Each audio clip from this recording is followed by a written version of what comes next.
복이란 단어를 싫어하는 사람은 없을 것입니다. 그래서 세상 사람들은 복 혹은 복 받았다 그러면은 보통 몇 가지 범주 안에 다 들어가죠. 건강의 복, 또 물질의 복, 또 자녀의 복, 애정관계 혹은 명예, 권력 뭐 이런 거에 대한 세상적인 복들입니다.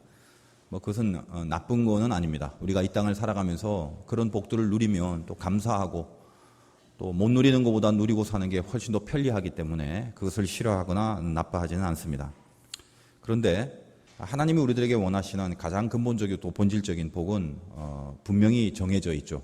우리가 잘 알고 있는 시편 1편에 보면 거기에 대해서 복 있는 사람은 하고 시작되는 그 서술된 내용들이 있습니다.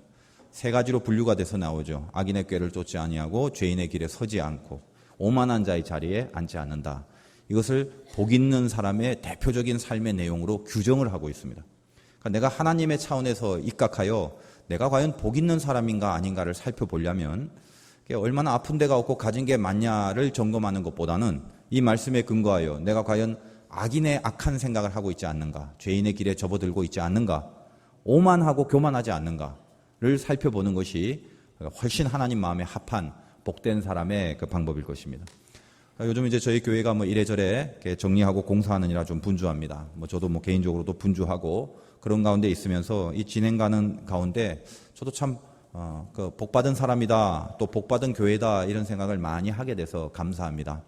일선에서 뛰고 있는 우리 교회의 장로님 비롯한 여러 스태프진들, 직원들 정말 몸 안 사리고 너무나 열심히 귀중하게 잘하고 있어서 제가 늘 이렇게 근처에서 또 측근에서 이렇게 살펴보면 참 매일매일의 하루하루들이 정말 진한 감동으로 마감하는 그런 모습들 보입니다. 그리고 우리 교회에서 직접 이제 투여해서 현장에서 수고하는 그 일하시는 분들이나 또 담당하시는 우리 권사님이나 그런 모습을 보면서 하나님이 이 모양 저 모양 많이 도와주는 것들 매일매일 확인하게 되면서 참 감사하고 또 복되다라는 그런 생각도 이제 하게 됩니다. 여러분도 아무튼 지속적으로 잘 마칠 때까지 꼭 기도해 주시고 또 그래서 하나님의 이 진짜 복을 잘 누릴 수 있는 재단이 될 수 있도록 또 그렇게 여러분이 기도하는 마음으로 같이 동참해 주시길 바라는 부탁을 드립니다. 노아 같은 사람도 복받은 사람인데 건강의 복이나 물질의 복뿐만 아니라 이 악인의 꾀를 쫓지 않고 죄인의 길에 서지 않고 오만한 자의 자리에 앉지 않는 이 복된 삶을 살았기 때문에 의로운 자다라고 칭함을 받았습니다. 사람이 이렇게 복을 받지 못하면요, 생각하는 것들이 거의 대부분 악한 쪽으로 빠지게 되어 있습니다. 우리는 그 본질상 죄성이 깊은 곳에 있기 때문에 이렇게 자꾸만 자기 자신을 닥달하지 않으면 너 편한 대로 한번 생각해봐라 그러면요, 그 생각이 자꾸 꼬리에 꼬리를 물고 결국 가보면 이상하게 악해져 있는 것을 발견하게 됩니다. 복이란 건 뭐냐? 그렇게 생각이 될 때 빨리 끊고 잘라서 내 안에서 악한 생각을 하지 않도록 나를 다스리는 게 복입니다. 악한 생각을 안 해야 죄인이 가는 길 속에 들어가지 않습니다. 대부분 왜 죄인의 길 속에 동참하냐면 생각이 악해지기 때문에 이 길이 틀린 줄 알면서 그쪽으로 가버리는 경향이 있다는 것입니다. 악한 생각을 하지 않으면 죄인의 길에 가지 않고 그 길에 가지 않기 때문에 결국은 오만해지지 않는데, 만약 악한 생각으로부터 출발해 버린다면 당연히 죄인의 길 속에 들어가 버리고 그 길을 한참 가다 보면 어느 틈엔가 자기도 모르게 오만한 자리에 앉아서 가득 교만한 모습으로 인생을 살아가는 그런 삶을 발견하게 되고 맙니다. 우리가 하나님이 인정하는 복받는 사람이 되기 위해서, 그 시편에 있는 그 복 있는 사람이 되기 위해서, 그리고 노아가 그 복 있는 사람의 삶을 살았던 오늘의 본문을 통해서, 그렇다면 우리가 복을 받았다면 그 복이 어떤 것이고 복을 받은 인생은 어떻게 복을 받은 인생답게 살 것인가, 이것을 같이 한번 좀 나눠보고 싶습니다. 사실 우리에게 있어서 큰 복은 사실은 이미 받았습니다. 그게 뭐냐 하면 우리는 구원받은 복입니다. 이건 너무나도 큰 복인데 성도님들에게 여러분의 가장 큰 복은 구원 얻은 복입니다라고 이야기를 하면 별로 재미있어 하질 않습니다. 왜냐하면 당장 체감되고 또 당장 느껴지는 그런 감각적인 복들이 더 좋지, 구원 얻은 거는 이미 얻었는데 이게 얼마나 큰 건지를 우리가 잘 모르다 보니까 이미 구원받은 것만 해도 더 이상 복을 우리는 운운해할 수도 없을 정도로 엄청난 걸 이미 받아버렸는데 그것에 대한 실감이 잘 하지 못하고 있다는 것도 그것도 현실입니다. 어쩌면 우리는 복을 앞으로 받으려고 살아가는 인생이 아니라 구원이라는 큰 복을 받은 입장에서 복 받은 이후에 그 복을 얼마나 잘 지키고 그리고 그 복을 얼마나 잘 누리고 살아가는 인생인가에 사실은 초점을 더 모아야 됩니다. 노아도 오늘 홍수 심판이 끝나고 방주에서 내려왔을 때 하나님이 노아를 통해서 말씀 가운데 복을 선포하셨는데 사실 오늘 9장부터 복이 시작되는 것이 아니라 이미 노아는 그 전에 의롭다 칭함을 받고 복 있는 사람의 삶을 살았기 때문에 방주에 들어가고 세상으로부터의 심판에서 구별됐다는 것 자체만 해도 더 이상 노아는 받을 복이 없는 사람입니다. 근데 이제 그 이후에 복을 받은 사람으로서 이제는 어떻게 살아가야 되나, 그 복을 지키고 누리기 위하여 어떤 인생이 되는가를 그것을 이제 9장에서부터 이렇게 설명하고 있습니다. 우리도 이미 구원 얻은 복을 받았습니다. 큰 복을 받은 사람입니다. 여러분이 실감을 하든 실감을 하지 못하든 정말 무엇과도 바꿀 수 없는 우리는 복덩어리입니다. 그렇다면 이제 이 복을 받았다면 어떻게 살아야 될까에 집중하셔야 됩니다. 복을 주옵소서보다는 이 받은 복이 뭔가를 알고 그 받은 복을 그것을 잘 누릴 수 있는 그리고 잘 지킬 수 있는 인생을 사는 것이 그것이 맞는 것입니다.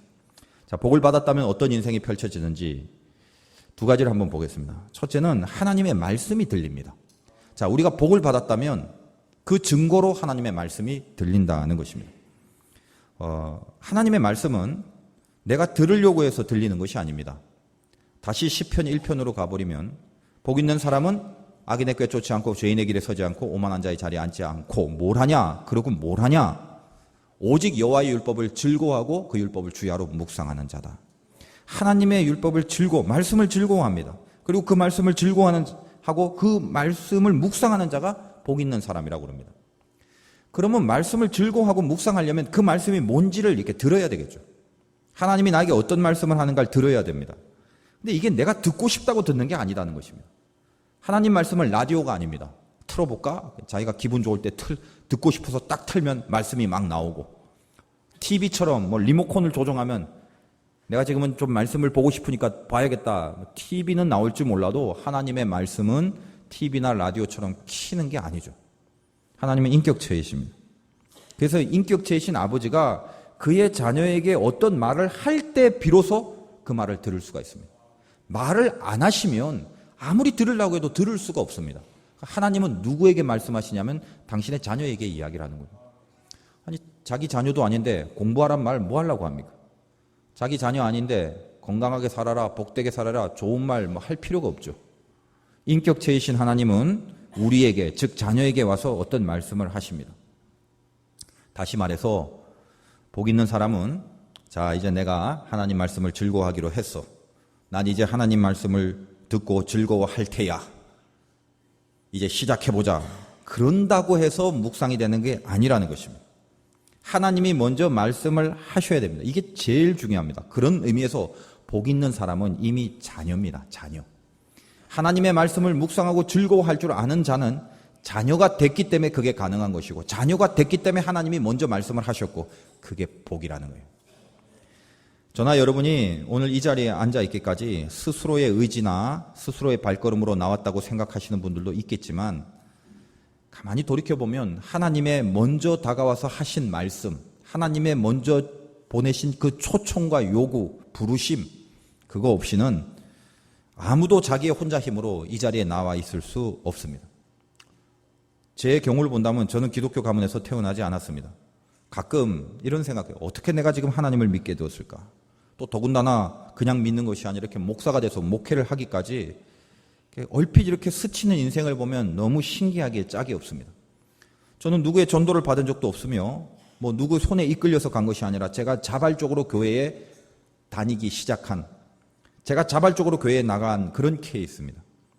근데 그때는 제가 제 힘으로 혹은 제 안에 결단이 있어서 갔다라고 생각을 했는데, 쭉 한번 이 옛날 이야기를 쭉 한번 거슬려서 생각을 해봤더니 그때마다 자발적인 게 아니라 하나님이 먼저 다가오셔서 말씀을 하셨구나라는 것을 결국 느끼게 됐습니다.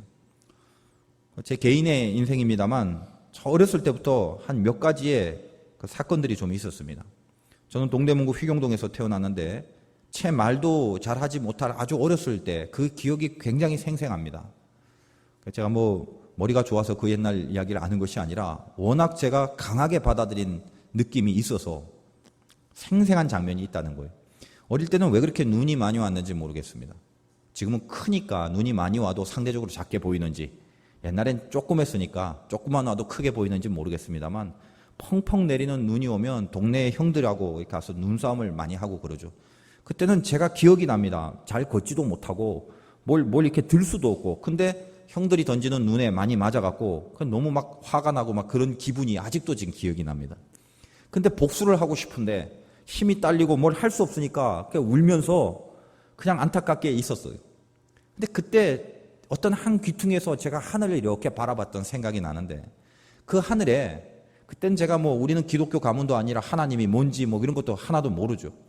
근데 어떤 엄청나게 힘센 사람이 좀 이렇게 긴 수염을 하고 도포자락 같은 걸 입고 말입니다. 더군다나 그때 제 마음속에 상상 속에 보이던 그림은 비행 접시를 찼어요. 우주의 비행 접시를 타고 그 양반이 이렇게 내려왔고 막 눈으로 이렇게 폭탄을 저 그 못된 형들에게 막 던지는 그런 것을 굉장히 바라는 그림을 이렇게 그리고 있었는데, 그때 제 상상 속에 그린 그림이 지금 이렇게 세월이 지난데도 그 아장아장했을 때 그때의 그 그림이 아직도 떠오릅니다. 굉장히 간절했다는 거거든요. 여러분이 듣기에는 그냥 쬐끄만 애가 어디서 만화 영화보다 생각했다라고 하겠지만, 왜 숱하게 많은 만화 영화를 봤음에도 불구하고 갑자기 그 절대 존재에 대한 생전 없었던 제 인생의 처음 그 존재감, 절대자의 절대 무소부재한 어떤 그 존재에 대한 감각을 처음 제가 느꼈던 장면이 바로 그런 거였다는 것입니다. 나중에 세월이 지났을 때 그것조차도 저의 어린 수준과 그리고 저의 그때 그 당시의 수준에 걸맞게 하나님이 나에게 찾아오셔서 내 존재와 내 한계를 넘어선 어떤 존재가 있다라는 것에 대한 그 존재감을 저의 상상 속에, 또 저의 그 연약한 심령 속에 준 하나님의 말씀이고 계시고 하나님의 요구다는 사실을 뒤늦게 깨닫게 됐습니다. 세월이 좀 지났습니다. 그래서 이제 초등학교 들어갔을 때, 초등학교 2학년 때 일입니다. 저는 그때까지도 교회를 안 다녔고 우리 가문은 기독교하고는 상관없는 가문이었습니다. 어느 날 집의 마당에 조그만 책자가 하나 떨어져 있는데 그게 흔히 말하는 전도지였습니다. 그냥 그것을 우연치 않게 읽어봤는데 거기에 어떤 동화 내용이 있었습니다. 어떤 세상에서 가장 센 존재를 찾으러 가는 사람인데, 얼핏 기억은 안 납니다만 태양을 바라보고 그 태양이 가장 세다, 태양한테 가서 당신이 세상에서 제일 세죠. 태양이 아니랍니다. 그럼 누가 더 세요? 구름이 세답니다. 구름은 자기를 가린대요. 구름한테 찾아가서 당신이 제일 세죠. 아니랍니다. 바람이 불면 나는 약하대요. 바람한테 찾아갔어요. 당신이 제일 세죠. 아니랍니다. 커다란 벽이 있는데 저 벽은 아무리 바람이 불어도 안 된대요. 그 벽한테 갔어요. 당신이 제일 세죠? 아니라는 거예요. 그럼 누가 세냐고? 쥐새끼가 제일 세대요. 쥐새끼는 벽을 갉아먹어서 들어간다는 거예요. 그래서 쥐새끼한테 찾아갔대요. 네가 제일 세다. 그랬더니 아니래요. 나를 만든 하나님이란 존재가 있다. 이렇게 전개되는 전도지였어요. 언제요? 저 초등학교 2학년 때. 기억력 좋죠. 왜냐하면 제가 그걸 읽고요, 속에서 충격을 받았어요. 뒤에 봤더니 초등학교 2학년 때도 아직 생각나요. 부전교회였어요. 여기로, 세상에서 가장 센 사람을 만나실 분은 여기로 오세요. 저는 그 전도지 정말 기억에 남는 전도입니다. 근데 제 마음속에 울컥하고 여기 찾아가 봐야겠다는 생각이 처음 들었습니다. 그게 제 인생을 이렇게 돌아봤더니 교회라는 곳을 처음 가고 싶었을 때 든 생각이었다는 것입니다. 이 전도지가 제 마당에 뿌려져 있는 고로 저희 집에만 뿌려졌겠습니까? 숱한 사람들이 그걸 받겠고 숱한 사람들이 읽었지만 읽는다고 해서 다 저처럼 교회 가야겠다는 마음이 섬뜩 들었을까요? 그렇진 않을 거라는 것입니다. 그때 하나님이 그 전도지라는 것을 통하여 저에게 먼저 찾아와 말씀을 하셨습니다. 저는 물론 그 콩닥거리는 마음만 갖고 있는 채 부종교가 어딘지도 모르고 어리다 보니까 못 가고 말았습니다. 초등학교 5학년 때가 됐습니다. 그때 국어 시험에 다음 중 죽다 살아났다라는 것을 뭐라고 하느냐? 1번 재활, 2번 재생, 3번 부활, 4번 소생. 제가 다 기억이 납니다. 저는 부활이란 단어를 그때 처음 들었어요. 무슨 뜻인지 몰랐어요. 근데 그 문제만 맞으면 다 맞는 것 같은데 이 문제를 모르겠는 거예요. 고민하다가 찍었는데 재활을 이렇게 딱 찍었습니다. 왜냐하면 재활은 알 것 같아요. 뭔가 이렇게 다시 살아난다는 느낌이 팍팍 오잖아요. 그리고 제가 확신을 했고 그 옆에 공부 못하는 진철이라는 애 시험지를 봤는데 걔는 부활을 찍어놨어요. 속에서 안심을 했습니다. 공부 못하는 애가 부활이라고 했으니 나는 재활이 맞구나. 근데 채점하라는데 세상에 부활이라는 거. 지금 유추해 보건대 그 문제를 낸 담임 선생님은 틀림없이 기독교인이 맞을 겁니다. 제가 너무 당황스러워서 마치고 진철이를 불렀어요. 너 뒤로 끌고 왔어요. 너 이거 부활인 줄 어떻게 알았어? 찍었냐? 아니래요. 이 쉬운 걸 왜 모르냐? 아니 이거 너 어디서 배웠냐? 교회에서 배웠다는 거예요. 그래서 제가 제 마음속에 교회라는 건 엄청나게 수준 높은 데구나. 아니 세상에 이 어려운 걸 가르쳐주다니. 공부를 잘하려면 교회를 가야겠다. 그래서 제 인생의 세 번째로 초등학교 5학년 때 교회를 가야겠다는 생각이 들었고 진짜로 교회를 갔습니다. 물론 믿음으로 간 게 아니에요. 제 인생에 처음 한번 발걸음을 교회로 집어넣었어요. 근데 그때 어떤 부흥인지 뭐 이래 했는데 어떤 전도사님인지 설교를 하는데 무슨 내용인지 뭐 알게 뭡니까? 그때 듣고 있는 동안 어떤 말씀을 하나 하시죠. 그 말씀이 뭐냐? 너희들 집에 가서 밥 먹고 엄마한테 감사합니다. 잘 먹었습니다. 감사합니다. 꼭 인사를 하라는 거예요. 저는 지금까지 그렇게 교양 있게 살지 못했습니다. 그냥 먹고 투정하고 뭐 반찬 맛없으면 투정하고 이렇게 살다가 갑자기 밥을 먹고 감사하라고 하니 제 인생의 패턴 속에는 없었거든요. 근데 가슴이 뛰기 시작하는 것입니다.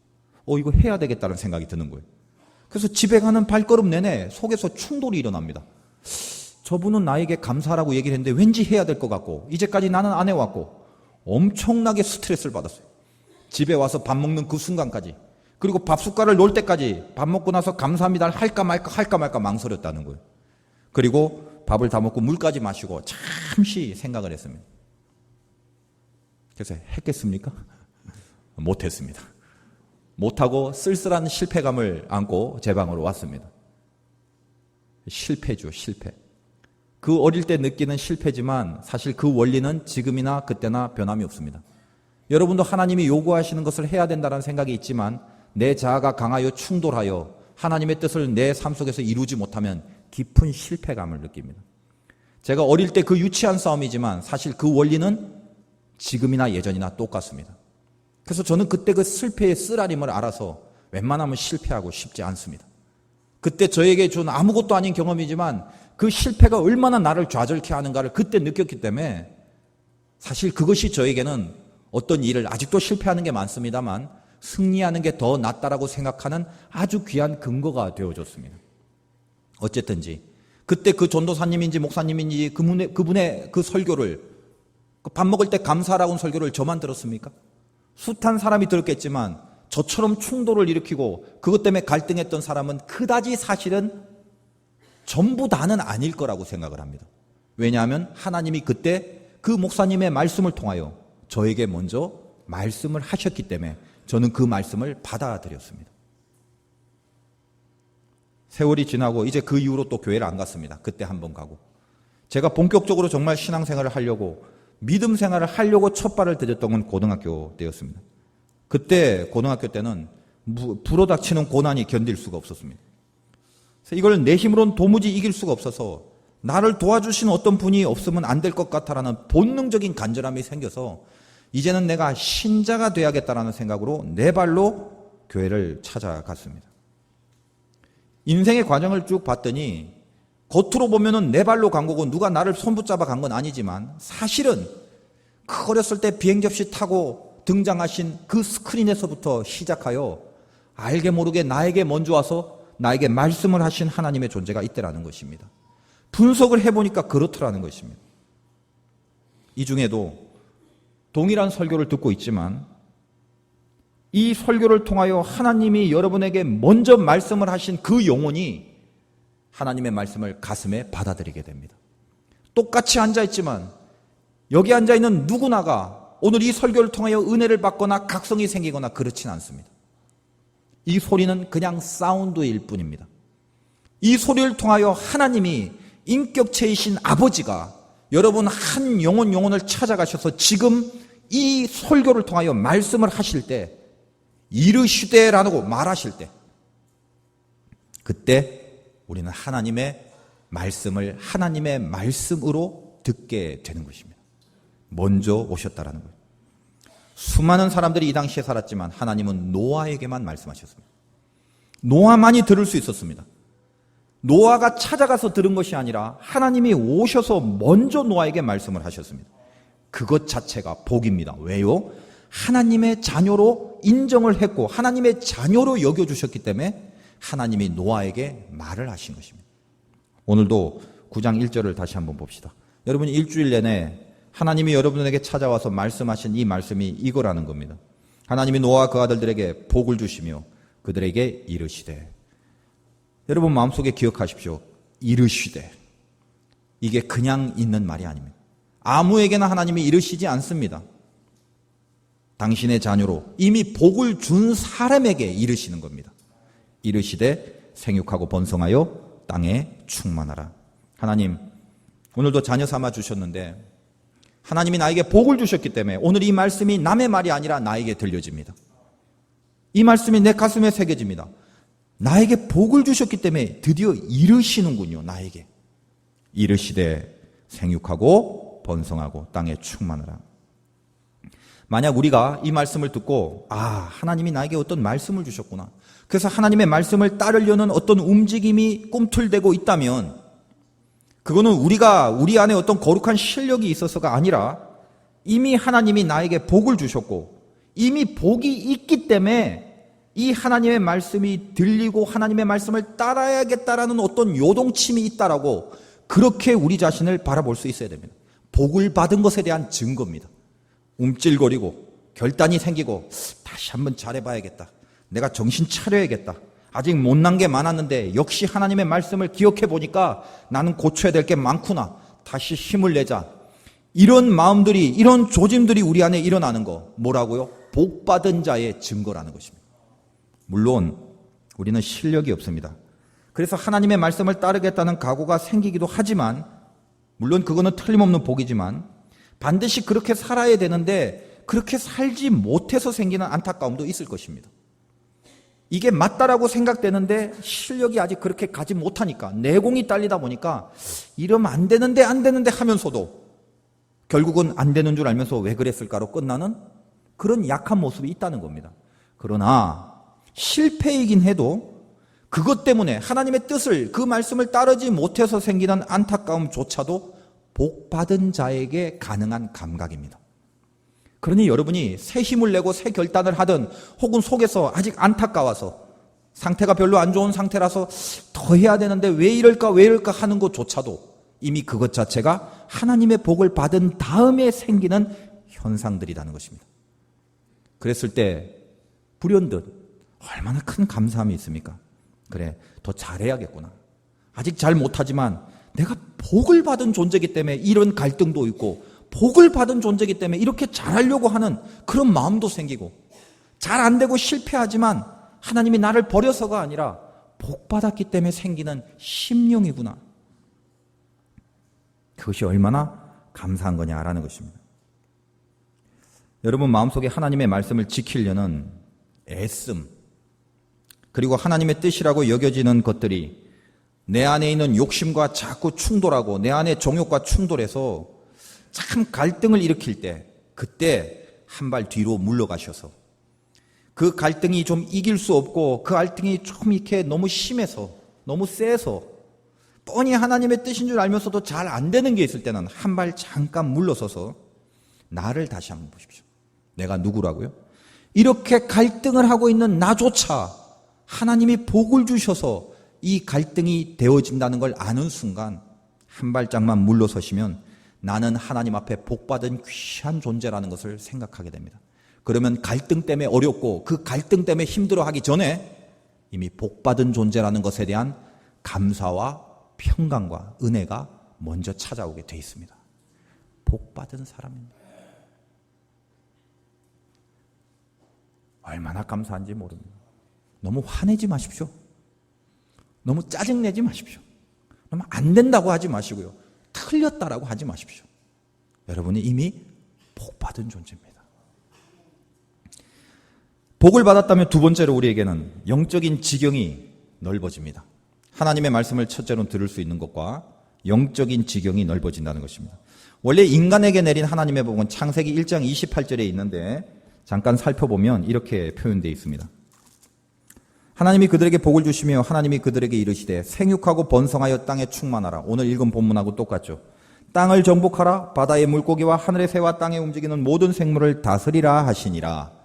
창세기 1장 28절에 원래의 아담과 하와에게 내린 복과 홍수 심판이 끝난 뒤에 오늘 9장에서 벌어진 새로운 시작, 노아를 통하여 새롭게 펼쳐지는 그 인생 앞에 주는 복, 축복, 내용이 똑같은 게 있고 다른 것이 있습니다.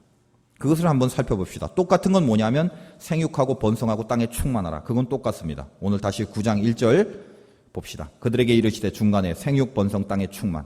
9장 2절은 창세기 1장으로 따진다면 땅을 정복하고 다스려야 되는데 어떻게 돼 있냐면 땅의 모든 짐승과 공중의 새와 땅에 기는 모든 것과 바다의 모든 물고기가 너희를 두려워하며 너희를 무서워하리니 이것들은 너희의 손에 붙였음이라. 모든 산 동물은 너희의 먹을 것이 될지라. 채소같이 내가 이것을 다 너희에게 주노라. 그러나 고기를 그 생명되는 핏째 먹지 말 것이니라. 이렇게 되어 있습니다.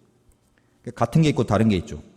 그 중에 다른 거는 우리로 하여금 홍수 심판 이후에는 인간이 직접 이 땅을 정복하고 다스리라는 말은 하지 않습니다. 왜 그럴까요? 하나님이 인간에게 이 세상을 다스릴 권리를 박탈했다라는 차원이 아니라 이미 죄를 지은 인간은 드디어 우리가 인간 스스로 마음 내키는 대로 세상을 정복하고 치리할 수 없다라는 것을 말하고 있습니다. 죄를 짓고 나서는 예수 그리스도의 보혈이 필요합니다. 하나님이 우리를 용서해 주셔야만 됩니다. 우리가 우리의 힘으로 할 수 없습니다. 오로지 예수 그리스도의 온전한 통치, 이 세상은 죄가 들어온 이후에는 주님의 통치가 있어야만 온전한 세상입니다. 인간이 자기의 실력으로 자기의 힘으로 좌지우지해서 올바른 세상이 될 수 없습니다. 세상의 정치를 누가 한다고 해도 그 정치가 100% 옳게 잘 될 수는 없는 법입니다. 누가 대통령이 돼도 마찬가지입니다. 세상에 주님이 통치하는 그 범위 내에서만이 온전해질 수 있는 것입니다. 그 말을 하는 것입니다. 너희들 멋대로 다스리지 마라. 역사적으로 예수 없이 세상을 정복하겠다고 움직였던 수많은 역사들은 항상 가장 비참한 그 결과로 나타났습니다. 인류의 불행들이 뭡니까? 주님 없이 다스리려고 했을 때 히틀러의 나치 정권 속에 수없이 죽어갔던 세상의 사람들을 한번 보십시오. 세계 1차 대전, 2차 대전을 통하여 이 땅에 피비린내 나는 역사들이 다 무엇으로부터 비롯된 것이냐면 인간이 세상을 다스리고자 하는 욕망 때문에 그렇습니다. 주님 없이는 다스릴 수가 없다는 것입니다. 그러므로 오늘 창세기 9장에는 왜 창세기 1장에 있는 축복의 내용이 빠졌냐면 너희가 너희의 힘으로 다스리는 것이 옳은 세상이 아니다는 것입니다. 하나님의 통치를 받아야 그게 가장 옳은 세상이다라는 것입니다. 그리고 이제는 고기를 먹게 됐습니다. 동물이 우리를 무서워하기 시작했습니다. 옛날에 아담이 동물 이름 지을 때는 사이가 좋았다고 아이들이 독사굴에 손 놓고 장난쳐도 물지 않고 사자와 어린 양이 막 이리가 뒹굴고 이게 원래 하나님의 세상입니다. 다 채식주의자입니다. 근데 범죄를 했습니다. 그때부터는 동물이 우리를 겁나야 합니다. 여러분이 지나가다가 혹시 길거리에서 강아지를 보시면 좋다고 쫓아올 때 이놈아 하고 화를 내면 깨갱하고 무서워서 도망갑니다. 속으로 생각하겠죠. 나를 잡아먹을 수도 있다. 그것 때문에 늘 무서워하는 것입니다. 인간은 이때부터 고기를 먹기 시작했습니다. 그러나 하나님이 고기를 먹을 이유가 있어서 고기를 먹겠지만 피째는 먹지 말라고 단서를 붙입니다. 왜냐하면 피는 생명입니다. 이것은 율법적인 계명이 아니라 생사, 화복과 생명을 주관하시는 것은 하나님의 주권인데 너희들 마음대로 하나님의 주권을 침입하지 말라는 거예요. 이제부터 세상은 하나님의 통치 안에서만 너희들이 생육하고 번성하고 충만한 게 가장 올바른 것이다. 하나님이 건드릴 수 있는 주권을 건드리면 그 자체가 절대로 옳은 세상이 될 수 없다는 것입니다.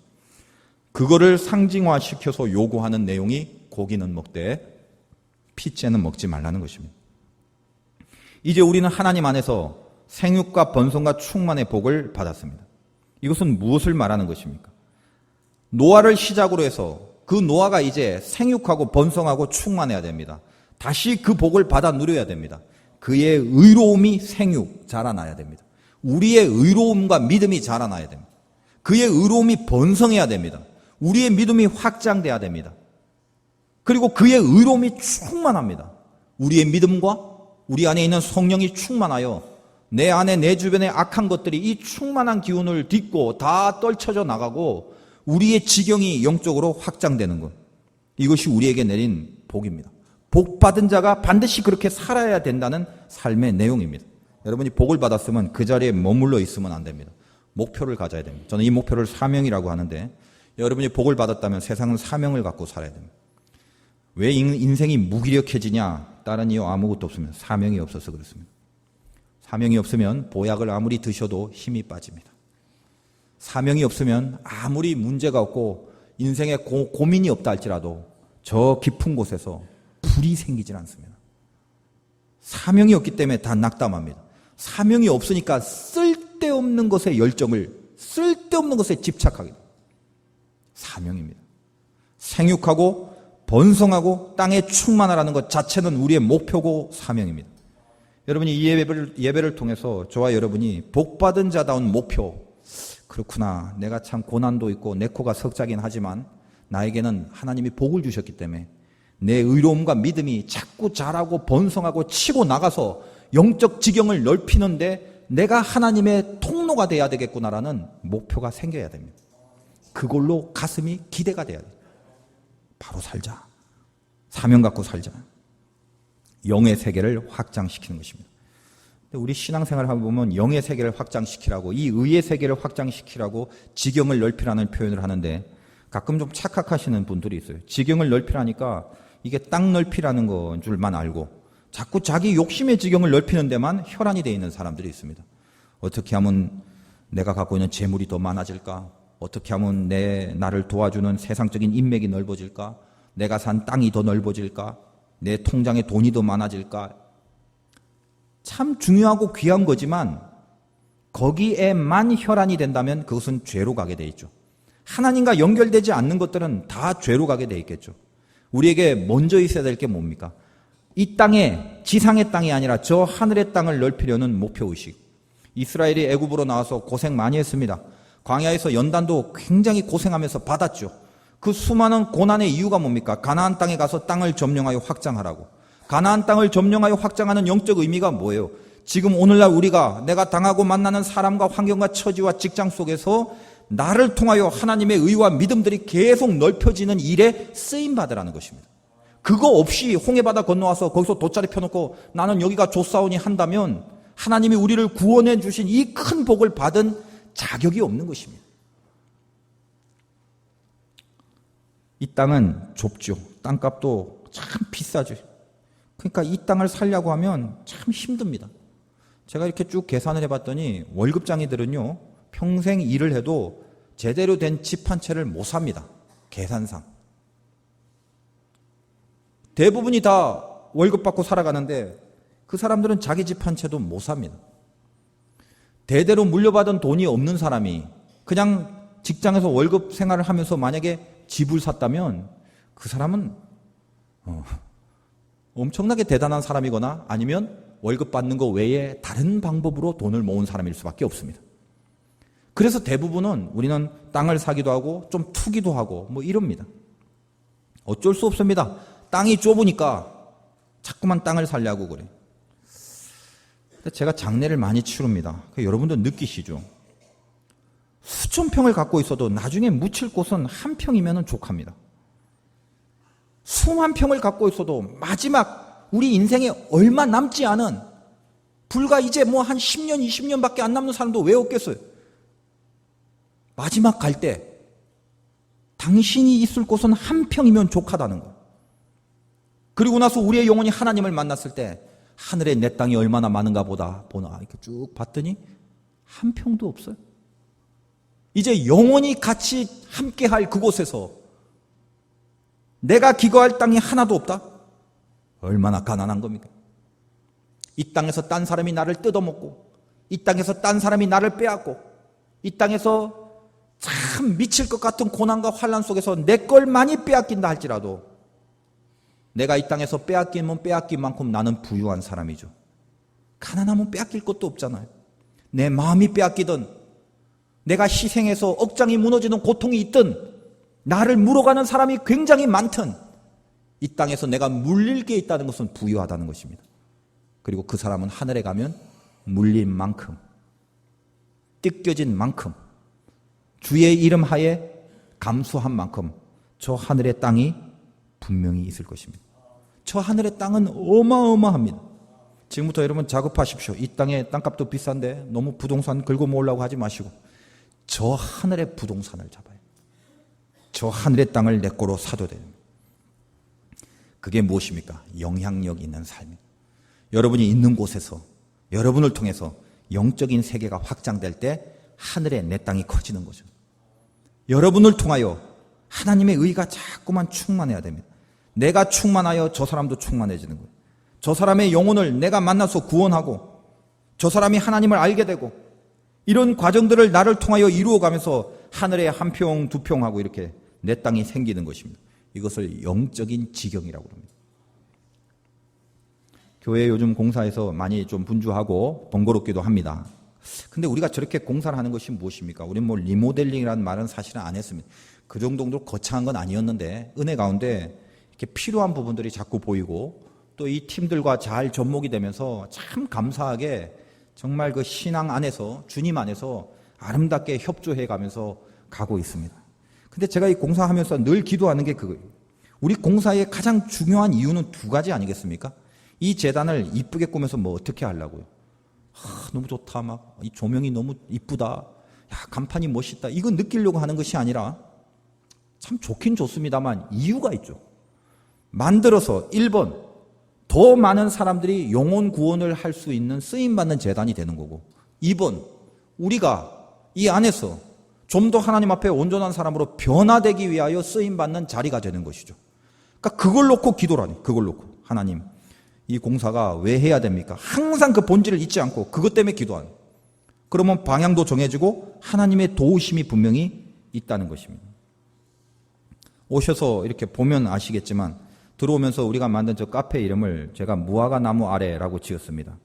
밤에 보면 그 LED 조명이라서 화도교회라는 간판과 어울려서 와, 빛이 좋아요. 조명이 밤에 보면 화수동 아닌 것 같아요. 뭐 어디 뭐 좋은 데 와 있는 것 같은 그런 느낌이 확 듭니다. 근데 보통 교회에서 카페 같은 걸 많이 짓는데 카페 이름은 그 무화과 나무 아래라는 건 거의 없는 것 같아요. 제가 이제 기도하면서 하나님 앞에 받은 것이고 로뎀나무 이런 거 많이 짓습니다. 근데 로뎀나무가 어떤 데냐 하면 이거 이제 여러분 이 설교 듣고 딴 데 가서 다른 교회 로뎀나무 카페 이름 보고 뭐라고 하지 마십시오. 엘리야가 갈멜에서 전투한 다음에 이세벨의 무리에 쫓겨서 로뎀나무 안에서 자살을 하려고 그럽니다. 나는 여기서 못 살겠다, 못 해먹겠다, 하나님 나 데려가시오 하고 로뎀나무 안에서 그냥 널브러져 있어요. 하나님이 거기 뭐 물도 주고 먹을 것도 주고 야 힘내 너 이러면 안 돼, 힘내 얼른 가. 그래서 이 로뎀나무 안에서 회복된 게 아니라 죽으려고 한 곳에서 하나님이 빼서 호렙산으로 데리고 가서 이 호렙산에서 세미한 음성을 들려주시고 엘리야를 회복시켜 주십니다. 로뎀나무는 자살하는 곳이에요. 그것은. 그런 신학적인 배경이 있는데 왜 저걸 로뎀나무로 했을까? 뭐 여러 번 그렇게 좀 궁금합니다만 뭐 나름대로 거기서 이제 하나님 앞에 무슨 식량을 받아 먹었다라는 취지겠죠. 무화과 나무는 나다나엘, 여러분이 잘 알고 있는 12제자 중에 바돌로메라는 사람이 나다나엘인데 그 나다나엘을 빌립이 전도할 때 나다나엘이 예수님을 봅니다. 예수님이 그를 보자마자 너는 참 이스라엘이다. 네 속에 간사함이 없다. 아니 당신이 나를 어떻게 알아요? 네가 무화과 나무 아래 있을 때 내가 너를 보았다. 중동 지방의 무화과 나무는 항상 집 앞에 이렇게 펼쳐져서 이 뜨거운 태양빛을 서늘하게 막아주는 것이고 거기서 이스라엘 백성들은 하나님의 말씀을 읽고 하나님 앞에 묵상하고 기도하는 곳입니다. 이미 예수님은 나다나엘을 봤을 때 평소에 그의 삶이 하나님과 커넥션이 되고 있다는 것을 무화과 나무 아래에 있는 그 영성을 보고 그의 믿음을 인정했어요. 그를 봤을 때 내가 너를 보았다. 저는 그 감동이 있었습니다. 저는 저 카페가 그냥 이쁘게 꾸몄다고 거기서 그냥 웃고 떠들고 재미있게 지내는 참 좋다도 좋지만 기본적으로 저 카페를 위하여 기도하는 게 있단 말이에요. 저기서 누구를 만나든지 누구와 교제하고 어떤 대화를 만나든지 간에 그 시간 속에서 주님이 내가 무화과 나무 아래 있을 때 너를 보았다라는 음성을 들었으면 좋겠습니다. 거기서 사람을 만나서 변화되고 거기서 구령열에 불타고 거기서 치유와 회복이 일어나는 그런 영성 어린 카페가 됐으면 좋겠다라는 거예요. 제가 이 카페에 대해서 몇 가지 좀 원칙을 지금 기도하고 정하고 있습니다. 여러분 위에서 기도해 주시고 그런 의미에서 등록한 지 1년밖에 안 된 사람은 카페에 가면 커피값 반값을 좀 받으려고 그래. 원래 금액의 반만 받자. 여러 가지 내용들을 지금 많이 구상하고 있습니다. 여러분이 복을 받은 사람이라면 반드시 해야 될 건 지금 내 코가 석자고 내가 풀어가야 될 수많은 고난이 있지만 외려 그 고난의 한가운데 있으면서도 오히려 그것 때문에 나는 하나님 앞에 훨씬 더 귀하고 존귀하게 쓰임받는 인생이 될 수 있다는 것입니다. 모든 것이 구비되고 완벽할 때 일 못할 사람이 어디 있습니까? 하나님이 멋지게 보는 건 아픔과 고난 가운데 있으면서도 마음을 잃어버리지 않고 중심을 흐트리지 않고 애써 간신이라도 내 영적인 지경이 넓혀지는 것에 하나님의 쓰임받는 통로가 되길 원하면서 주님 고난은 있지만 나를 통하여 하나님의 나라가 확장되길 원합니다. 지금 참 질려버리는 그 직장들 빨리 내가 돈만 많으면 손 털고 나오고 싶은 바로 그곳 피하고만 싶고 만나기 싫고 그런 내 삶의 모든 여건이 내가 복을 받은 사람이라면 마치 여리고를 하나님께서 무너뜨리듯이 복받은 사람의 신앙을 갖고 맞닥뜨리고 부닥칠 때 나를 방해하는 모든 세력들은 하나님의 영적인 지경이 넓혀지는 힘으로 무너질 수 있다라는 새 힘을 갖는 것입니다. 여러분 그렇게 지긋지긋하게 여기는 것들, 그 사람들, 그 상황들, 지금 그 사건들 그거 짜증내지 마십시오. 그 불편하다고 빨리 도망갈 생각부터 하지 마십시오. 여러분 그 안에서 하나님과 진하게만 만나면 여러분을 통하여 그 사업장이, 그 자리가, 그 고난의 상황이 하나님의 힘으로 확 무너지고 넓혀지는 은혜를 체험하게 될 것입니다. 이게 복 있는 사람의 위력입니다. 주눅 들지 마시고 악한 마귀가 여러분의 마음을 좌지우지 흔들어 놓도록 내동댕이 쳐버리지 마시고 내가 복받은 사람이라는 거 명심하셔서 하나님 말씀을 듣는 득복, 그런 그 축복과 내 영적인 지경을 넓히겠다는 각오로 한 주간의 삶도 주의 이름으로 귀한 승리가 있으시기를 주님의 이름으로 축원드립니다.